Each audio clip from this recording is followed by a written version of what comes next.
from B Pharmacy, fourth year.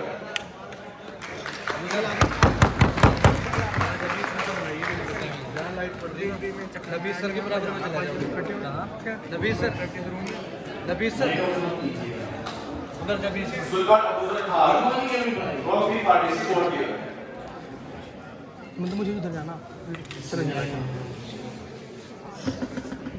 India जो culture का गढ़ है,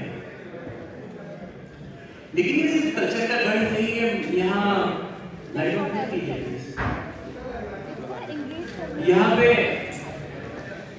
मोहब्बत की नगरी भी है जिसका नाम है आगरा। और यहाँ मोहब्बत की निशानी ताजमहल है। और सिर्फ ताजमहल मोहब्बत की निशानी नहीं है, यहाँ मोहब्बत की निशानियों में एक नाम भी आता है आगरा से, जिसका नाम है मिर्जा असदुल्ला खान गालिब।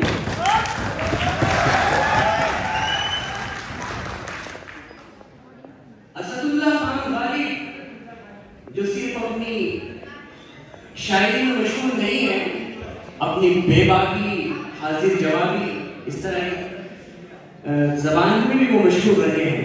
उर्दू फारसी के बड़े शायर हैं। मुफलिसी का बड़ा दौर पर गुजरा है, बड़े सख्त हालात गुजरे हैं। एक बार तो उन्हें दिल्ली छोड़कर भी जाना पड़ा। कहते हैं कि अगर फाका कशी ना होती, मुफलिसी ना होती, तो वो यकीनन दिल्ली कभी ना छोड़ते, क्योंकि उन्होंने दिल्ली को अपना शहर बनाया था। आगरा से वो दिल्ली आ गए थे। अगर मुफलिसी के हालात ना होते, वो कभी ना छोड़ते दिल्ली। कोलकाता गए थे वो दिल्ली छोड़कर। ये वही मिर्जा गालिब है। एक बार बैठे हुए थे शायद घर पर या घर की दहलीज पर, अपने दोस्त के साथ बैठे थे, तो वहां से फकीर गुजरता है और फकीर एक शेर गुनगुनाना होता है कि ये न थी हमारी किस्मत के विसाले याद होता, ये न थी हमारी किस्मत के विसाले याद होता, अगर और जीते रहते यही इंतजार होता। और ये शेर गालिब की गजल का शेर होता है। गालिब और वो दोनों दोस्त इसको सुनते हैं और इसके कुछ देर बाद ये किसी और नहीं, वो किसी बाजार में या किसी गली चौराहे से गुजरते हुए होते हैं। तो वहां वो किसी कोठे से किसी छत से आवाज आ रही होती है और उसमें शेर पढ़ रहे होते हैं कोई लड़की कि तेरे वादे पे इसलिए हम तो ये जान छूट जाना कि खुशी से मर न जाते अगर एतबार हो रहा।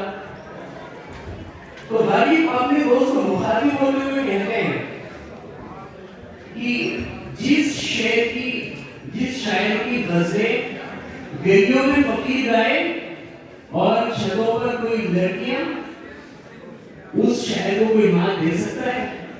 ये उनकी हाजिर जवाबी। तो ये लेवल पे था उनकी पोएट्री का। साथियों, एक बात का वाकया है, जैसे एक कोई भी बड़ा शायर होता है, मिसाल के तौर पे कोई भी स्टूडेंट से अच्छी परफॉर्म करता है और वो जज उसको फर्स्ट पोजीशन नहीं देते, तो उसके जहन में आती है ये चीजें कि मुझे क्यों नहीं मिला। गालिब के दौर में भी कई और शायर भी बड़े थे कॉम्पिटिटर, तो उनके जहन में भी आता था कि इतना बड़ा शायर हो, मुफलिसी के हालात है, घर में खाने पीने का बोलने के लिए सामान नहीं है। तो एक शायर होते थे उसको ज़ौक़ साहब बहादुर शाह जफर के वालिद थे, उसके उस्ताद थे। बहादुर शाह जफर उस वक्त के बादशाह थे। तो उनके बारे में, ज़ौक़ साहब के बारे में बड़ा गुबार उनके ज़हन में होता था। तो एक बार वो पालकी से उनकी सवारी गुजर रही थी ज़ौक़ साहब की, तो जाने में गालिब ने कह दिया कि बना है शाह का मुसाफिर फिरे है इतराता। क्या फिक्रा कसा उन्होंने उस पर ज़ौक़ साहब पे कि फिरे है कि बना है शाह का मुसाफिर फिरे है इतराता। तो ज़ौक़ साहब की बात बुरी लगी, तो वो गए। जैसे वापस आए सफर से, तो उन्होंने बहादुर शाह जफर को जाके बताया, भाई बहादुर शाह जफर तो उस्ताद है।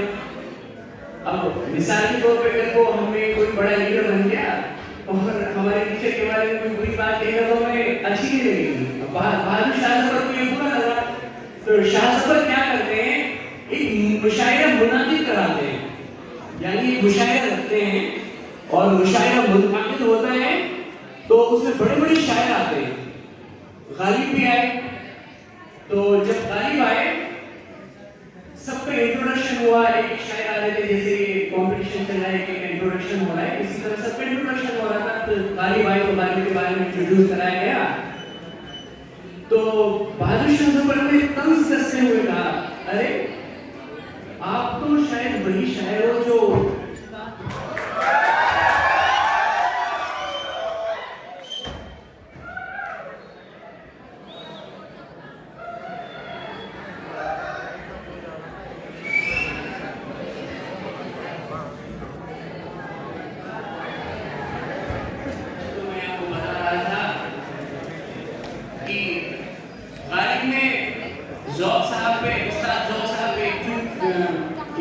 कमेंट की और उस कमेंट में किसी बहादुर शाह जफर को पता चला तो उन्होंने एक मुशायरा मुनादिद कराया और उस मुशायरे में दूर दराज के सभी शायर बुलाए गए। तो उसमें गालिब को भी बुलाया गया और गालिब को तो जानबूझ के बुलाया गया था। तो गालिब साहब को जैसे ही नंबर आया तो गालिब साहब को उन्हें बहादुर शाह जफर ने उनको टोकते हुए कहा, अरे आप तो वही शायर हो जिसने ज़ौक़ साहब के बारे में कहा था कि बना है शाह का मुसाफिर फिरे है इकरार। तो बहादुर शाह जफर की इस बात को सुनकर के गालिब तो घबरा गए। गालिब इसलिए घबरा गए, फॉर एग्जाम्पल मैं यहाँ देवी पर आया हूँ और मेरे बारे में कोई कमेंट करेंगे सर, या कोई अजीब सा लगता है, जैसे मतलब डर गए वो कि मैं तो कोई और तवक्को कर रहा था लेकिन यहाँ तो कुछ और हो जाता है और मेरे खाने पीने में इंतजाम हो जाता, कुछ जेब गर्म हो जाती, वो भी नहीं हो सकेगी।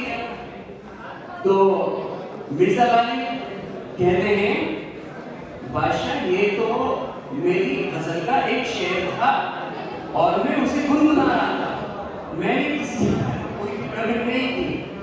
तो बहादुर शाह जफर कोई बादशाह है, समझदार है, तो बोले, अच्छा अगर ये तुम्हारी गजल का कोई शेर है तो चलो खड़े होके सुनाओ, गजल सुनाइए, कौन सी गजल है। तो एक पर्चा निकालते हैं, वो कागज निकालते हैं जेब से और तो एक शेर पढ़ते हैं और शेर सुनिए। गालिब कहते हैं, हर एक बात पे कहते हो तुम कि तू क्या है, हर एक बात पे कहते हो तुम कि तू क्या है, तुम भी कहो कि ये अंदाज़ गुफ्तगू क्या है। और रगों में दौड़ते फिरने के हम नहीं कायल, रगों में दौड़ते फिरने के हम नहीं कायल, जब आँख ही से न टपका तो फिर लहू क्या है। और चला है जिस्म जहां दिल पीछे गया होगा, कुरेदते हुए जो घबरा है युस्तजू क्या है। बना है शहर का मुसाफिर फिरे कितना था, अगर ना शहर में गालिब की आबरू क्या है। गालिब ने बादशाह से मुखातिब होते हुए ये कहा कि ये तो मैंने अपने ऊपर कमेंट किया था। उसके बाद जब मुशायरा खत्म हुआ तो उनके एक शागिर्द ने कहा असदुल्लाह खान गालिब से, ये शायर का कागज मुझे दे दीजिए, मैं एहतियात से रख लूंगा, बहुत अच्छा शायर था आपका।